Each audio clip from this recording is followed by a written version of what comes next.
نحمده ونصلي على رسوله الكريم اما بعد فاعوذ بالله من الشيطان الرجيم بسم الله الرحمن الرحيم رب اشرح لي صدري ويسر لي امري واحلل عقدة من لساني يفقهوا قولي۔ قرآن مجید کا آغاز سورۃ الفاتحہ سے ہوتا ہے جو قرآن مجید کی سب سے افضل سورت ہے۔ نبی صلی اللہ علیہ وسلم کسی سفر میں تھے تو ایک آدمی آپ کے پاس اترا۔ وہ کہتا ہے کہ نبی صلی اللہ علیہ وسلم نے اس کی طرف متوجہ ہو کر فرمایا، کیا میں تمہیں قرآن کے افضل حصے کے بارے میں نہ بتاؤں؟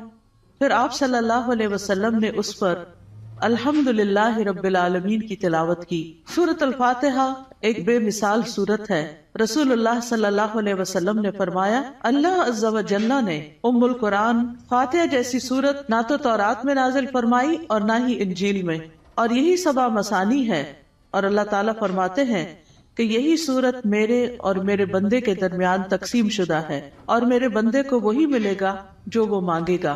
اعوذ باللہ من الشیطان الرجیم، بسم اللہ الرحمن الرحیم۔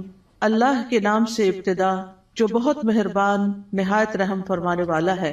قرآن مجید کی جب ابتدا کی جاتی ہے، آغاز کیا جاتا ہے، تو سب سے پہلے تعوذ پڑھا جاتا ہے کہ میں اپنے آپ کو اللہ کی پناہ میں دیتی ہوں شیطان مردود سے بچنے کے لیے۔ شیطان مردود کبھی بھی نہیں چاہتا کہ انسان سیدھے راستے کی طرف چلے، اور قرآن کا راستہ ہی سیدھا راستہ ہے۔ نبی صلی اللہ علیہ وسلم کا دیا ہوا راستہ ہی دراصل سیدھا راستہ ہے، لیکن شیطان کبھی بھی یہ نہیں چاہتا کہ ہم اس قرآن سے ہدایت پائیں۔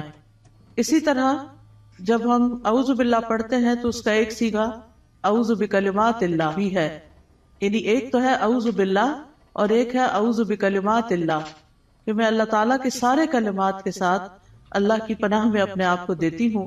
کیونکہ آپ دیکھیے کہ اللہ سبحانہ وتعالیٰ کی جو مختلف مخلوقات ہیں ان میں سے یعنی شیاطین تو بری مخلوق ہیں، لیکن اس کے ساتھ ساتھ فرشتے جو ہیں وہ اچھی مخلوق ہیں۔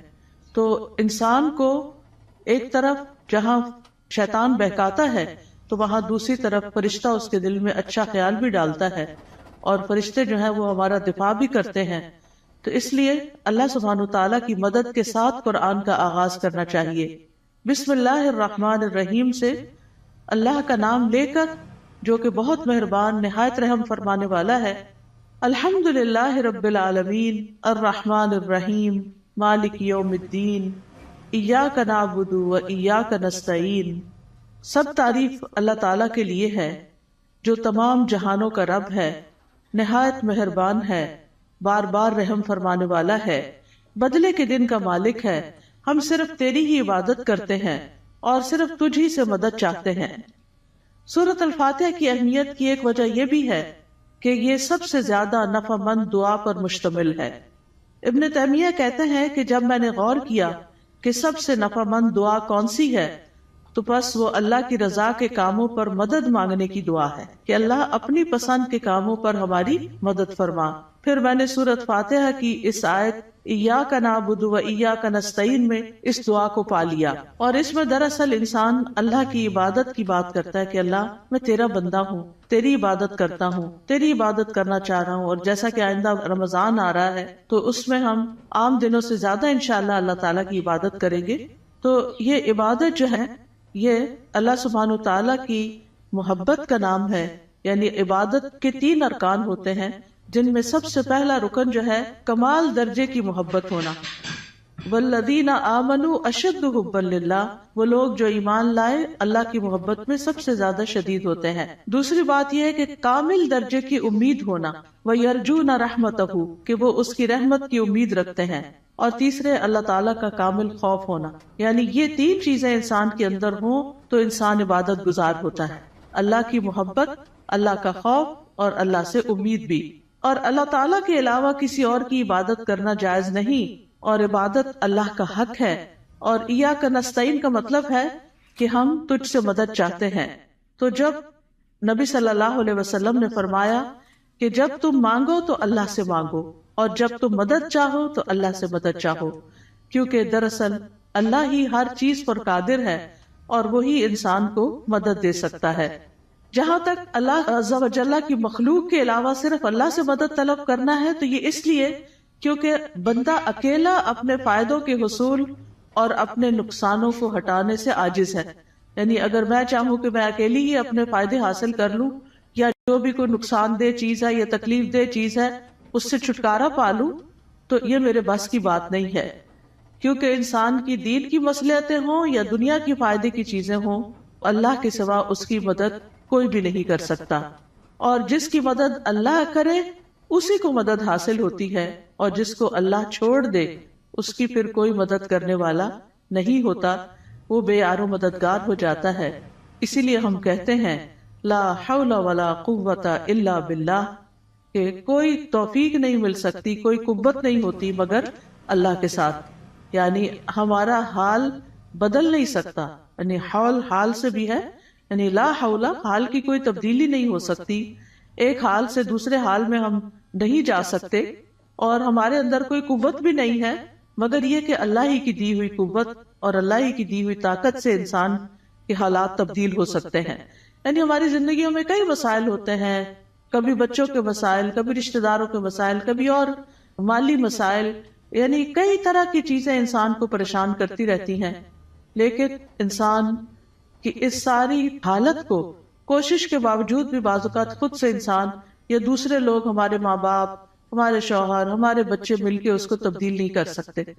آپ نے دیکھا ہوگا جب انسان پریشان ہوتا ہے تو کبھی کسی کے پاس جاتا ہے، کبھی کسی سے دکھ بیان کرتا ہے، کبھی کسی سے مشورہ کرتا ہے، لیکن ساری باتیں کر کے چھوڑ دیتے ہیں، ہوتا ہوا تھا کچھ نہیں. ایسے میں انسان کو ٹھیک ہے مشورہ کر لینا چاہیے، مدد لینی چاہیے، لیکن اللہ سبحانہ وتعالیٰ سے ہی اصل میں مدد لینی چاہیے اور خوب خوب دعائیں کرنی چاہیے.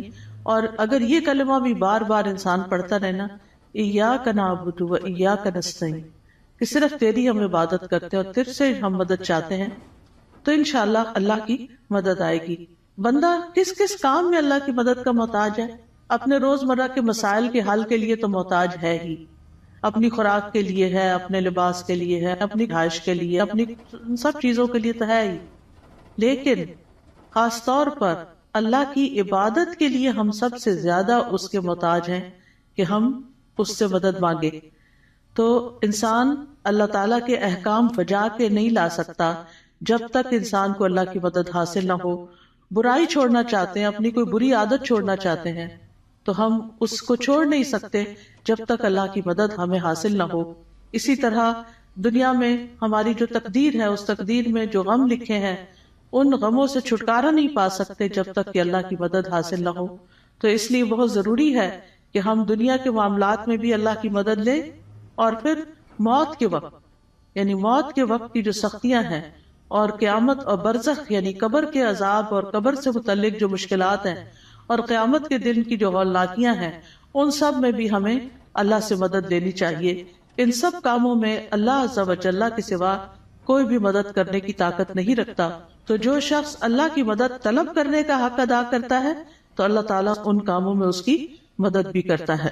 اہدنا الصراط المستقیم، تو ہمیں سیدھا راستہ دکھا، کیونکہ ہدایت سب سے بڑی ضرورت ہے جو انسان مانگتا ہے اللہ تعالیٰ سے. یعنی مانگنے کی چیزیں تو بہت ہے، لیکن سب سے اہم ترین چیز جو ہے وہ ہدایت ہے، کہ اللہ تعالیٰ ہمیں ہدایت عطا فرمائے. کیونکہ ہدایت جس کو مل گئی تو وہ متقین میں سے ہو جائے گا، اور جس کے اندر تقویٰ آ گیا اس کو مزید ہدایت بھی ملے گی. اور جو متقین میں سے ہو جائے گا تو من یتق اللہ یجعل لہ مخرجا وَيَرْزُقُهُ مِنْ حَيْثُ لَا يَحْتَسِبُ، جو اللہ سے ڈرے گا وہ اس کے لیے نکلنے کا کوئی راستہ بنا دے گا، اور اسے وہاں سے رزق دے گا جہاں سے وہ گمان بھی نہیں کرتا ہوگا، یعنی جہاں سے وہ سوچ بھی نہیں سکتا. تو اس لیے انسان کو ہدایت کی ضرورت ہے، اور ہدایت اللہ سے مانگتے ہی رہنا چاہیے. آپ دیکھیے کہ حیرانی کی بات ہے کہ دن میں 5 نمازوں کی ہر رکعت میں ہم سورۃ فاتحہ پڑھتے ہیں. سورۃ فاتحہ کے اندر ہم اللہ سے ہدایت ہی مانگتے رہتے ہیں کہ اللہ تو ہمیں ہدایت دیتے، ہمیں ہدایت دیتے. یعنی انسان کو مل بھی جائے تو بھٹکنا بڑا آسان ہوتا ہے، دل کا ٹیڑھا ہونا بڑا آسان ہوتا ہے. تو اس لیے بہت ضروری ہے کہ ہم سب دل لگا کے یہ دعا کرتے رہیں. نبی صلی اللہ علیہ وسلم ایک اور دعا بھی کرتے تھے، اللہم انی اسألک الہدی والتقی والعفاف والغنی، کہ اے اللہ میں تجھ سے ہدایت، تقوی اور پاک دامنی اور دل کا غنا مانگتا ہوں. اسی طرح ایک اور دعا ہے، اللہم اہدنی وسددنی، اے اللہ تو مجھے ہدایت عطا فرما اور سیدھا رکھ، یعنی درست رکھ کہ ادھر ادھر نہ ہو جاؤں۔ اسی طرح نبی صلی اللہ علیہ وسلم تہجد کے وقت اللہ تعالیٰ سے سیدھے رستے کی ہدایت کی دعا مانگتے تھے، اور اپنی تہجد کی نماز شروع ہی اس دعا سے کرتے تھے، اللہم رب جبریل و میکائیل و اسرافیل فاطر السماوات والارض عالم الغیب والشہادۃ انت تحکم بین عبادک فیما کانوا فیہ یختلفون اللہم اہدنی لما اختلف فیہ من الحق انک تہدی من تشاء الی صراط مستقیم۔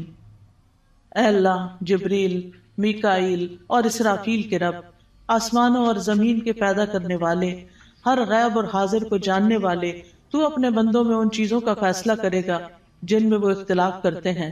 اے اللہ، مجھے اس حق کی طرف رہنمائی دے جس میں اختلاف کیا گیا ہے، یقیناً تو جس کو چاہتا ہے سیدھے رستے پہ چلاتا ہے۔ یعنی جن چیزوں میں لوگ اختلاف کر رہے ہیں کہ یہ سیدھا رستہ ہے کہ نہیں، تو اللہ مجھے اس میں سیدھا رستہ دکھا دے۔ اب دیکھیں، ایک تو ہوتا ہے کہ ہم دین کی طرف نہ آئیں، لیکن ہم جب دین کی طرف آ بھی جاتے ہیں نا، تو اس میں بھی لوگ، کوئی کہتا ہے یہ کرو، کوئی کہتا ہے وہ کرو، تو انسان پر کنفیوز ہوتا ہے کہ میں کیا کروں اور کیا نہ کروں۔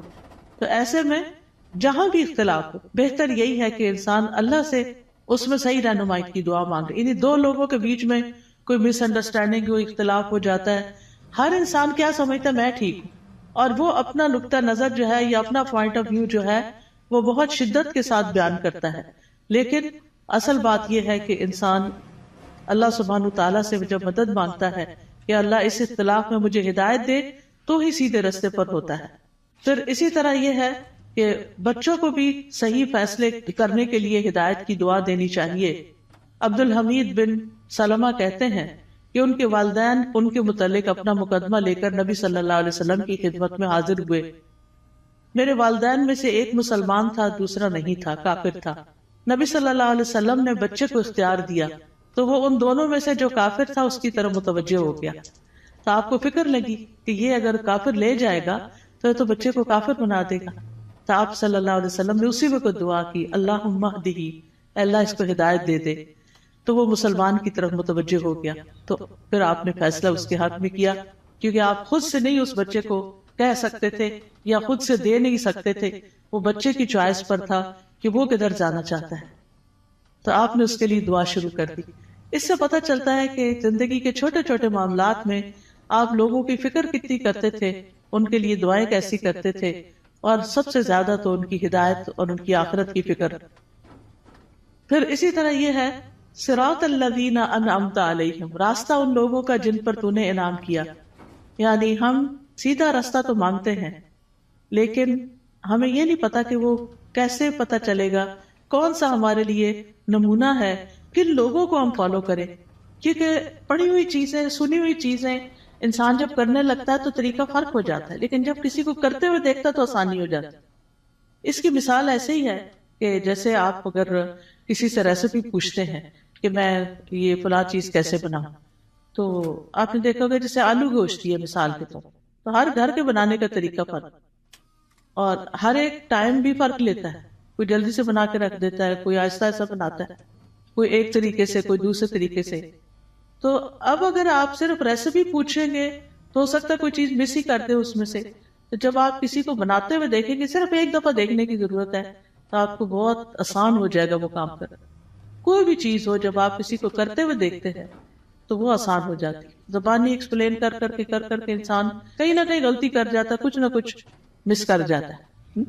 اور آج اہدنا الصراط المستقیم پہ بات ہونی تھی، تو اللہ نے ہمیں وہ گما کے آئے ہیں تو پتہ چلے کہ اگر ایک ٹرن بھی زندگی میں الٹا لیتے ہیں، کہیں غلط فیصلہ کرتے ہیں، تو کہیں سے کہیں پہنچ جاتے ہیں، بالکل ہی یعنی قریب آنے کی بجائے اور دور نکل جاتے ہیں، صرف ایک ٹرن اگر غلط لے لیں آپ۔ تو اسی طرح زندگی میں ہم صحیح جا رہے ہوتے ہیں، کہیں کوئی بیچ میں آ کے ہمیں کوئی غلط بات بتا دیتا ہے، ہم اس کے پیچھے لگ جاتے ہیں، اصل راستے کو چھوڑ کے چل بھائی وہ کہیں سے کہیں پہنچ گئے، تو وہ اللہ سے تو دور کر دیتا ہے نا انسان کو۔ تو اس لیے ہمیں یہ کہا گیا ہے کہ ان لوگوں کا راستہ مانگو جو ہدایت پر تھے، اور وہ کون تھے؟ انبیاء تھے، صدیقین تھے، شہداء تھے، صالحین تھے، نیک لوگ تھے، صحابہ کرام تھے، تابعین تھے، تبع تابعین تھے، جن کو آپ صلی اللہ علیہ وسلم نے خیر القرون میں سے قرار دیا. تو کتنا ضروری ہے کہ ہم ان لوگوں کی زندگیوں کے بارے میں پڑھیں، وہ کیا کرتے تھے. ہم آج کے لوگوں کو رول ماڈل بنا لیتے ہیں، وہ بیچارے تو خود بعض اوقات نہیں سمجھتے کہ انہیں کیا کرنا چاہیے. تو اصل رول ماڈل جو ہیں ہمارے وہ صحابہ کرام ہیں، صحابیات ہیں، کہ انہوں نے نمازیں کیسے پڑھی، ان کے روزے تہجد کیسے تھے، ان کا صدقہ خیرات کیسا تھا، ان کے لوگوں سے معاملات کیسے تھے، ان کی خوشی اور ناراضگی کیسی تھی. تو اگر ہم ان چیزوں کے بارے میں پڑھتے رہیں گے، جانتے رہیں گے، تو آپ دیکھیں گے کہ بہت سی چیزیں درست ہو جائے گی. یعنی اپنی غلطیاں بھی نظر آئیں گی اور جو اچھے کام ہیں وہ بھی، اور ان کی زندگی کے واقعات اور حالات بہت موٹیویشنل بھی ہوتے ہیں. یعنی اگر آپ صحابہ کی کہانیاں پڑھیں تو انسان روئے بغیر رہ نہیں سکتا. مجھے یاد ہے جب میں نے ہائی اسکول ختم ہی کیا تھا تو چھٹیاں تھی کافی ساری، تو اس میں میں نے بکس پڑھنی شروع کر دی، اور سب سے زیادہ مجھے جن بکس نے انسپائر کیا وہ اسی طرح کی لائف سٹوریز تھیں. یعنی جو بڑے لوگوں کی کہانیاں اور نیک لوگوں کی کہانیاں. اس میں ہم کہتے ہیں اچھا یہ لوگ اس طرح کر سکتے ہیں تو ہم نہیں کر سکتے، یہ بھی تو اسی دنیا میں رہتے ہیں. تو اس سے پھر انسان کو انسپریشن بہت ملتی ہے. تو یہاں بھی اللہ تعالیٰ نے جو سیدھا رستہ بتایا ہے وہ ان لوگوں کا رستہ اختیار کرنے کے لیے کہا ہے کہ جن پر اللہ نے انعام کیا، ان کا نہیں جن پر اللہ تعالیٰ غضبناک ہوا، اور نہ ان کا جو بھٹکے ہوئے ہیں. پھر ہے سورۃ البقرہ. سورۃ البقرہ جو ہے وہ قرآن کی کوہان ہے. نبی صلی اللہ علیہ وسلم نے فرمایا ہر چیز کی ایک کوہان ہوتی ہے، یعنی اونچا حصہ ہم، اور قرآن کی کوہان سورۃ البقرہ ہے. اور جب شیطان سورۃ البقرہ کی تلاوت سنتا ہے تو وہ اس گھر سے نکل جاتا ہے جس میں سورۃ البقرہ کی تلاوت کی جا رہی ہو. اس کو پڑھنا باعث برکت ہے اور اس کو چھوڑنا باعث حسرت ہے. رسول اللہ صلی اللہ علیہ وسلم نے فرمایا سورۃ البقرہ پڑھا کرو، کیونکہ اس کا پڑھنا باعث برکت ہے، چھوڑنا باعث حسرت ہے، اور اس کے پڑھنے والے پر جادوگر قدرت نہیں پا سکتے. یعنی ایسے لوگ جادو سے محفوظ رہتے ہیں جو سورۃ البقرہ پڑھتے رہتے ہیں. اب اس کا طریقہ کیا ہے؟ کیونکہ لوگ پوچھتے ہیں کہ اچھا پھر کیسے پڑھیں. ایک تو یہ ہے کہ ایک ہی دن میں ساری پڑھ لیں، اور کیسے بہت سارے لوگ ہوتے ہیں جو روز سورۃ البقرہ پڑھتے ہیں. اور ایک یہ ہے کہ ایک ایک سپارہ کر کے آپ روز پڑھ لیں. ایک یہ ہے کہ ربع کر کے آپ اس کو، یعنی کہ 8 اور 10 دن لگ جاتے ہیں تقریباً اس طرح، تو مہینے میں 3 دفعہ ہو جائے گی. ایک یہ ہے کہ روزانہ آپ ایک صفحہ پڑھ لیں، اور جب تک وہ صفحے سارے ختم نہیں ہوتے تو وہ اس طرح روزانہ آپ یعنی یا نماز میں یا دیکھ کے یعنی پڑھتے رہیں. یعنی سورۃ البقرہ کے ساتھ اپنا تعلق قائم رکھیں تو اس کا فائدہ یہ ہوگا کہ جادوگر اثر نہیں کر سکیں. کیونکہ جن لوگوں پہ کوئی جادو کی شکایت ہوتی ہے نا، جب وہ بےچارے ایک دفعہ اپنا توڑ کر آتے ہیں، جب ان کو پتہ چلتا ہے توڑ ہو گیا تو دوبارہ کر دیتے ہیں. تو اس لیے پروٹیکشن بڑی ضروری ہوتی ہے، اور سورۃ البقرہ جو ہے اسی میں سے ہے. ابو ہریرہ رضی اللہ عنہ سے روایت ہے کہ رسول اللہ صلی اللہ علیہ وسلم نے فرمایا تم اپنے گھروں کو قبرستان نہ بناؤ، کیونکہ شیطان اس گھر سے بھاگ جاتا ہے جس گھر میں سورۃ البقرہ کی تلاوت کی جاتی ہے.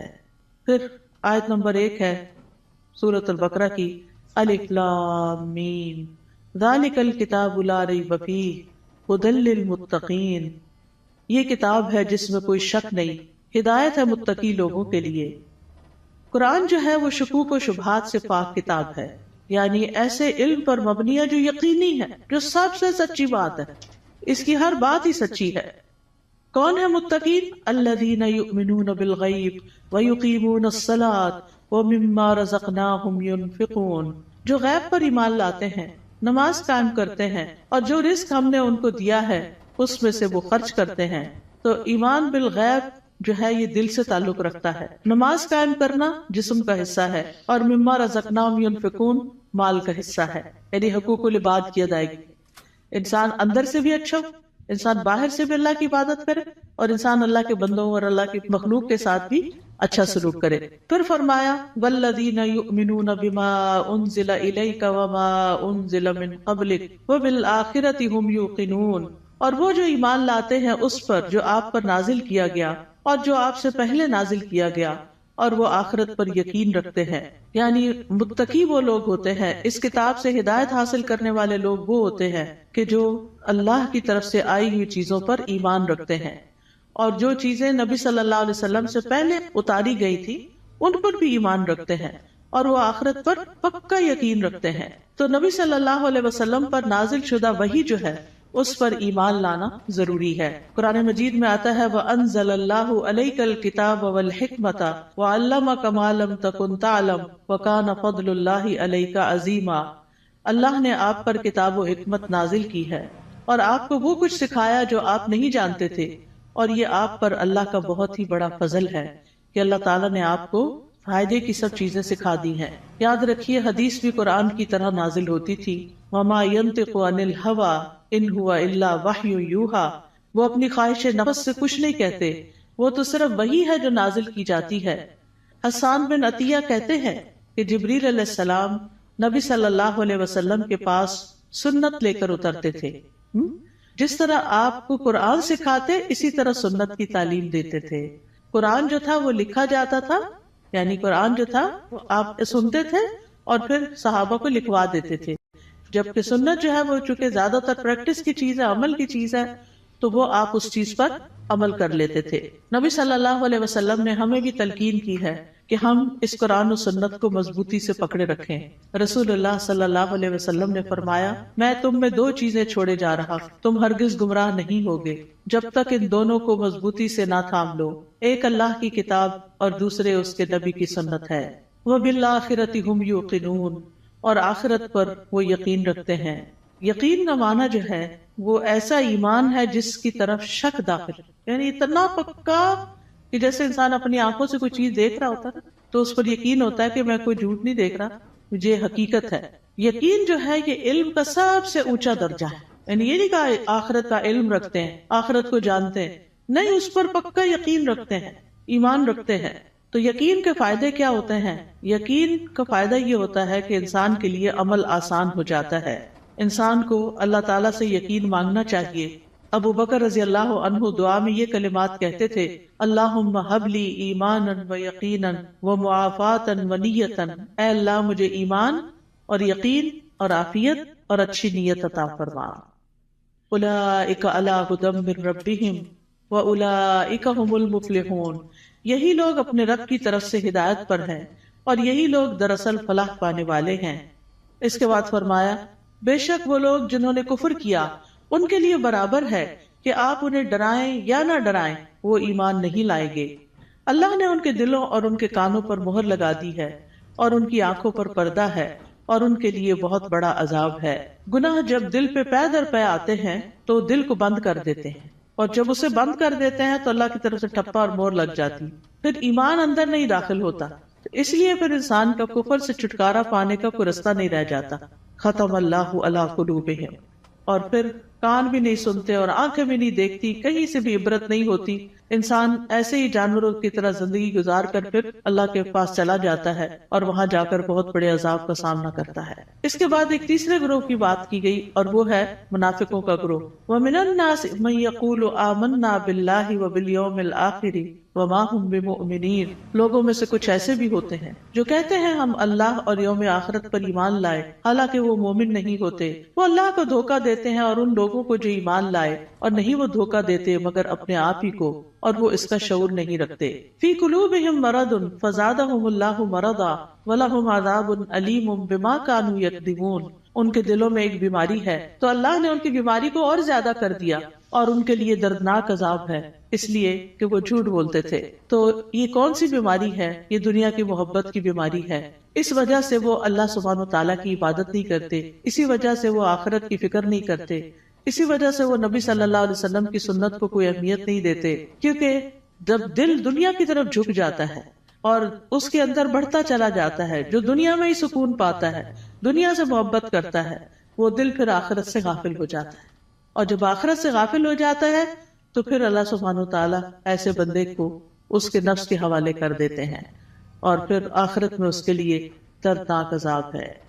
اور جب ان سے کہا جاتا ہے کہ زمین میں فساد نہ کرو تو وہ کہتے ہیں کہ ہم تو اصلاح کرنے والے ہیں. خبردار، بے شک وہی لوگ فساد کرنے والے ہیں لیکن وہ شعور نہیں رکھتے. اور جب ان سے کہا جاتا ہے ایمان لاؤ جس طرح لوگ ایمان لائے، تو کہتے ہیں کیا ہم ایمان لائیں جس طرح بے وقوف ایمان لائے ہیں؟ خبردار، یقیناً وہ خود ہی بے وقوف ہیں لیکن وہ جانتے نہیں ہیں. اور جب ان لوگوں سے ملتے ہیں جو ایمان لائے تو کہتے ہیں ہم ایمان لائے، اور جب اپنے شیطانوں کے پاس تنہا ہوتے ہیں تو کہتے ہیں یقیناً ہم تو تمہارے ساتھ ہیں، ہم تو صرف مذاق کرنے والے ہیں. یعنی ایسے لوگ ہر ایک سے بنا کے رکھنے کی فکر کرتے ہیں اور کسی کو اس لیے ناراض نہیں کرنا چاہتے کہ ان سے پھر کوئی دنیا کا نقصان نہ ہو جائے. لیکن حقیقت یہ ہے کہ یہ لوگ دین کا مذاق اڑاتے ہیں اور دین کے ساتھ نان سیریس رویہ اختیار کرتے ہیں.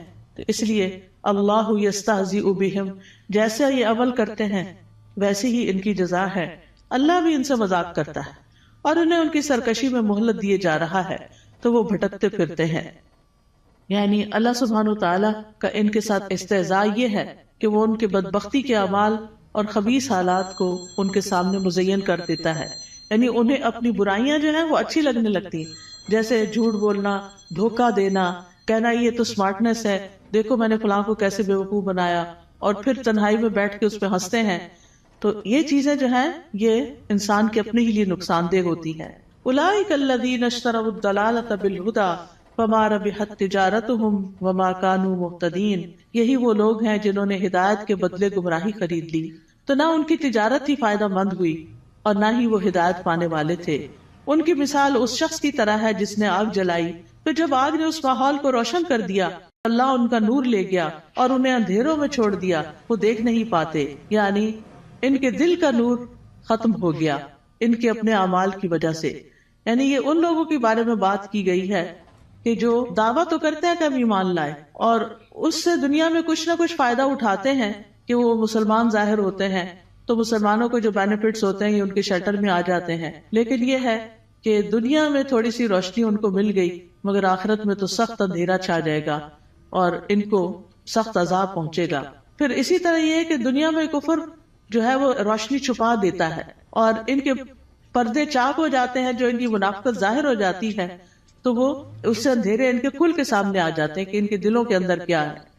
پھر اسی طرح ان کے بارے میں فرمایا سم بکم عمی فہم لا یرجعون، بہرے ہیں، گنگے ہیں، اندھے ہیں، پس وہ نہیں لوٹتے، یعنی ہدایت کی طرف واپس نہیں آتے. یا ان کی مثال آسمان سے اترنے والی زوردار بارش کی طرح ہے جس میں اندھیرے ہیں اور گرج ہے اور چمک ہے. وہ کڑکنے والی بجلیوں اور موت کے ڈر سے اپنی انگلیاں اپنے کانوں میں ڈال لیتے ہیں اور اللہ کافروں کو گھیرنے والا ہے. قریب ہے کہ بجلی ان کی آنکھوں کی روشنی لے جائے، جب بھی وہ ان کے لیے روشنی کرتی ہے تو وہ اس میں چل پڑتے ہیں، اور جب ان پر اندھیرا چھا جاتا ہے تو وہ کھڑے رہ جاتے ہیں. اور اگر اللہ چاہتا تو ان کی سماعت اور ان کی بصارت کو لے جاتا، بے شک اللہ خوب قدرت رکھنے والا ہے. اور یہ ایک حقیقت ہے کہ اللہ سبحانہ تعالیٰ ہر چیز پر پورا قادر ہے اور ان منافقین پر بھی پوری طرح قادر ہے، اور اللہ تعالیٰ اسباب کے بغیر بھی ان کی سماعت اور بصارت کو ختم کر سکتا ہے. ہم سب کو اپنے لیے دعا کرنی چاہیے کہ اللہ تعالیٰ ہماری آنکھوں، ہمارے کانوں، ہمارے دل کو سلامت رکھ کہ ہم اس سے ہدایت پاتے رہیں.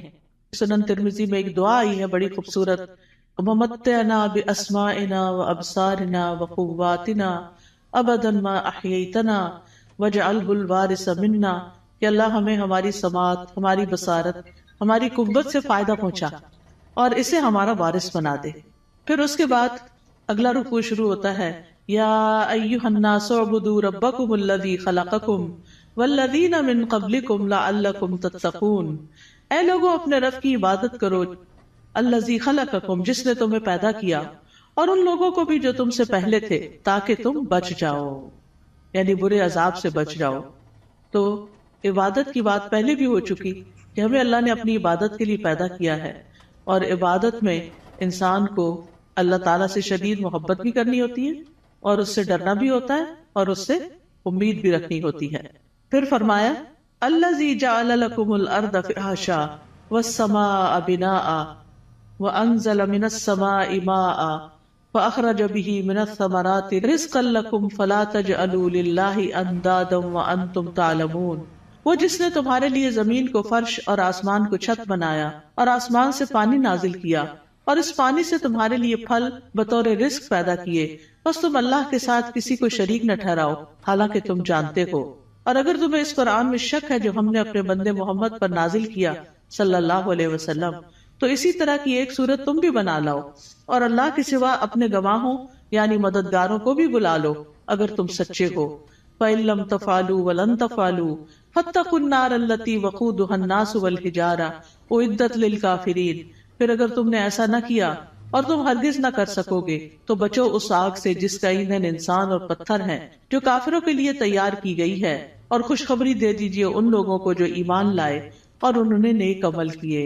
تو خوشخبریاں کس کے لیے ہیں؟ گڈ نیوز کس کے لیے ہیں؟ جو ایمان لا کر اچھے کام کرتا ہو، کہ ان کے لیے ایسے باغات ہیں جن کے نیچے نہریں بہتی ہیں، جب انہیں ان باغوں میں سے کسی قسم کا پھل کھانے کو دیا جائے گا تو وہ کہیں گے یہ تو وہی ہے جو اس سے پہلے بھی ہم دیے گئے، اور انہیں اس سے ملتے جلتے پھل دیے جائیں گے۔ وہاں ان کے لیے پاک صاف بیویاں ہوگی، اور وہ ان باغات میں ہمیشہ رہنے والے ہیں، ہمیشہ کے لیے۔ یہ کتنی بہترین جزا ہے جو نیک عمل کرنے والوں کی ہے۔ معاذ بن جبل رضی اللہ عنہ کہتے ہیں کہ نیک عمل وہ ہوتا ہے جس میں 4 چیزیں ہوں۔ نمبر 1 علم کے ساتھ ہو کیا۔ نمبر 2 اچھی نیت ہو، کرنے کی نیت بھی اچھی ہونی چاہیے۔ نمبر 3 صبر کے ساتھ کرنا چاہیے، اور نمبر 4 اخلاص کے ساتھ کرنا چاہیے۔ تو جس عمل میں یہ سب چیزیں ہوں، صبر بھی ہو، نیت اچھی ہو، عمل انسان کا جو ہے وہ علم کے مطابق ہو، تو وہی شخص جو ہے وہ نیک ہے۔ وَأُتُوا بِهِ مُتَشَابِهًا، اور وہ جنت میں ملتے جلتے پھل دیے جائیں گے، یعنی جنت کے پھل اگرچہ ایک دوسرے سے ملتے جلتے ہوں گے لیکن ان کا ذائقہ بڑا مختلف ہوگا۔ جیسے آم ہے تو آموں سے ملتے جلتے بظاہر دیکھنے میں، یعنی یہ سب ورائٹی کی انتہا ہے نا، کہ آپ نے کبھی نوٹ کیا ہوگا مثلاً آپ بعض اوقات 2 اورنجز کھاتے ہیں، کیا دونوں کا ذائقہ ایک ہوتا ہے؟ نہیں ہوتا ہے۔ اور اگر کس میں فرق ہو تو ان کی خوشبو، ان کا رنگ، ایون کلر بھی، کسی کا ریڈ ہوتا ہے، کسی کا یلو، کسی کا برائٹ یلو ہوتا ہے، کسی کا اورنجش ہوتا ہے، ان کی خوشبو، ان کی مٹھاس۔ اب وہ جنت میں ان کے سامنے پھل پڑے ہوئے ہیں، دیکھنے میں ایک جیسے لگ رہے ہیں، ایک کھائیں گے اور مزہ، ایک کھائیں گے اور مزہ، ایک کھائیں گے اور مزہ، کیونکہ اگر 2 پھل ایک جیسے بھی کھائیں گے تو وہ بور ہو جاتا ہے نا انسان۔ دیکھیں وہ یہ اورنج، ہاں یہ میں نے کھائے ہوئے ہیں، لیکن اتنی ورائٹی ہے جنت میں، اتنی ورائٹی ہے کہ انسان کا دل بھرے گا ہی نہیں کسی وقت۔ دیکھیں ہمیں ہر نئی چیز اچھی لگتی ہے، ہم ہر نئے آئیڈیا سے، ہر نئی یونیک چیز سے انسپائر ہوتے ہیں، تو جنت میں تو ہر وقت ہر چیز نئی نئی نئی نئی نئی، یعنی نہ پرانی چیزیں ہوگی، نہ وہ ریپیٹیشن ہوگی، نہ وہ بوریت ہوگی، نہ وہ دل بھرے گا۔ اب فیشن کیا ہے؟ ایک نیا آئیڈیا ہی ہوتا ہے نا، حالانکہ بعض اوقات اس میں بڑی تکلیف بھی ہوتی ہے، لیکن وہ نیا ہوتا ہے تو لوگوں کو اٹریکٹ کرتا ہے، یونیک، انیوژل۔ تو وہ اتو بھی متشابہہ، دیکھنے میں وہ متشابہ ہیں لیکن کھانے میں ان کا مزہ، جیسے ایک حدیث میں بھی آتا ہے کہ جنت کے جو ببول کا درخت ہوگا اس کے جو کانٹے ہوں گے، اس میں سے ایک کانٹے کے اندر 70,000 قسم کے پھل ہوں گے، یعنی اس کے اندر وہ رنگ ہوں گے اور اس کے ڈفرنٹ چیزیں ہوں گی، اور وہ جب ایک ایک چیز نکالتا جائے گا انسان تو different colour, different test, different خوشبو، ایکسپلور ہی کرتا جائے گا۔ اسی لیے خالدین فی، رہنا ہی رہنا ہے، کوئی موت نہیں ہے وہاں، جنت میں موت نہیں ہے، جہنم میں بھی موت نہیں ہے۔ اس لیے انسان کو جنت کا شوق لگ جانا چاہیے اور اس کے لیے کوشش کرنی چاہیے، اس کے لیے تڑپنا چاہیے، اور اس کے لیے ہر وہ کام کر لینا چاہیے جس سے بس ایک دم اندر چلے جائیں، چاہے وہ اچھی عبادت کر کے، چاہے وہ بندوں کی خدمت کر کے، یعنی جو کام پتہ چلے نا یہ جنت میں لے جانے والا، تو انسان کو اس کا حریص ہو جانا چاہیے۔ ٹھیک ہے ہم کمزور انسان ہیں، نہ ہمارے پاس اتنی ہمت ہے زیادہ، نہ مال ہے زیادہ، لیکن کچھ نہ کچھ تو کرتے چلے جائیں تاکہ ایک دن اللہ تعالیٰ کا دیدار بھی ہو، کیونکہ جنت عدن میں جو لوگ ہوں گے اللہ تعالیٰ کے دیدار میں انہیں کوئی رکاوٹ پیش نہیں آئے گی، اور اللہ تعالیٰ کے وہ بڑے پسندیدہ اور چوزن لوگ ہوں گے۔ لیکن اس کے لیے اللہ کے راستے میں جہاد کرنا، جد و جہد کرنا، نکلنا، اپنے کمفرٹ زون سے باہر نکلنا، اپنا مال خرچ کرنا، اپنی جان لگانا، یہ چیزیں ہیں جس سے انسان جنت کا سودا کرتا ہے۔ ان اللہ اشتری من المؤمنین انفسهم واموالهم بان لهم الجنہ، اللہ نے بے شک خرید لی مومنوں سے ان کی جانیں اور ان کے مال، کیونکہ ان کے لیے جنت ہے۔ تو جنت حاصل کرنے کے لیے انسان کو کچھ دینا پڑتا ہے، اور وہ یہی دنیا کا وقت ہے، تھوڑا سا، یہ چند سال ہے، پتہ نہیں کب تک زندہ ہے کب تک نہیں۔ تو اللہ تعالیٰ سے دعا ہے کہ وہ ہمیں نیک اعمال کرنے کی توفیق عطا فرمائے۔ پھر بے شک اللہ اس سے نہیں شرماتا کہ وہ مادہ مچھر یا اس سے اوپر کسی چیز کی مثال بیان کرے. پھر جو لوگ ایمان لائے ہیں وہ جانتے ہیں کہ وہ ان کے رب کی طرف سے سچ ہے، اور جن لوگوں نے انکار کیا وہ کہتے ہیں اس مثال سے اللہ کی کیا مراد ہے. اللہ اس سے اکثر لوگوں کو گمراہ کرتا ہے اور اسی سے بہت سے لوگوں کو ہدایت بخشتا ہے، اور اس مثال سے گمراہ کرتا بھی ہے تو صرف فاسقوں کو. یعنی اللہ تعالیٰ جن لوگوں کو گمراہ کرتا ہے وہ اس لیے نہیں کرتا کہ اللہ چاہتا ہے یہ گمراہ ہو جائے، نہیں، اصل میں ان کے اندر ایسی کوئی علت ہوتی ہے کہ جو اس بات کا سبب بن جاتی ہے کہ اللہ تعالیٰ پھر اس بندے کو ہدایت کی بجائے الٹے رستے پہ چلا دیتا ہے. جیسے سورۃ الصف میں آتا ہے فَلَمَّا زَاغُوا أَزَاغَ اللَّهُ قُلُوبَهُمْ وَاللَّهُ لَا يَهْدِي الْقَوْمَ الْفَاسِقِينَ. پھر جب وہ ٹیڑھے ہو گئے تو اللہ نے ان کے دل ٹیڑھے کر دیے. انسان سیدھا راستہ چھوڑ کے ٹیڑھے پہ جاتا ہے تو پھر اللہ تعالیٰ اس کو اسی کے حوالے کر دیتا ہے، اور اللہ نافرمان لوگوں کو ہدایت نہیں دیتا. تو جو لوگ رب کے حکم کو مان جاتے ہیں ان کو ہدایت کی تعلیم مل جاتی ہے اور وہ سیدھے راستے پہ چل پڑتے ہیں. اور پھر فاسق کون ہوتے ہیں؟ جو اللہ کے عہد کو اس کے مضبوط باندھنے کے بعد توڑ دیتے ہیں، اور جس چیز کا اللہ نے جوڑنے کا حکم دیا اس کو کاٹ ڈالتے ہیں، یعنی رشتہ داروں سے کاٹ لیتے ہیں اور زمین میں فساد کرتے ہیں. یہی لوگ دراصل نقصان اٹھانے والے ہیں. تم اللہ کا انکار کیسے کر سکتے ہو حالانکہ تم مردہ تھے، پھر اس نے تمہیں زندگی بخشی، پھر وہی تمہیں موت دے گا، پھر وہی تمہیں دوبارہ زندہ کرے گا، پھر اسی کی طرف تم لوٹائے جاؤ گے. واپسی کدھر ہے؟ اللہ ہی کی طرف ہے. اب یعنی کہ 2 مرحلے تو پورے ہو گئے. ایک مرحلہ تھا زندگی سے پہلے آنے کا، جب آدم علیہ السلام کی پشتوں سے اللہ نے سب کی روحیں پیدا کر دی. پھر اس کے بعد اس دنیا میں اب آ کے اب اس کے بعد موت ہے، پھر موت کے بعد پھر زندگی ہے جو ہمیشہ کی زندگی.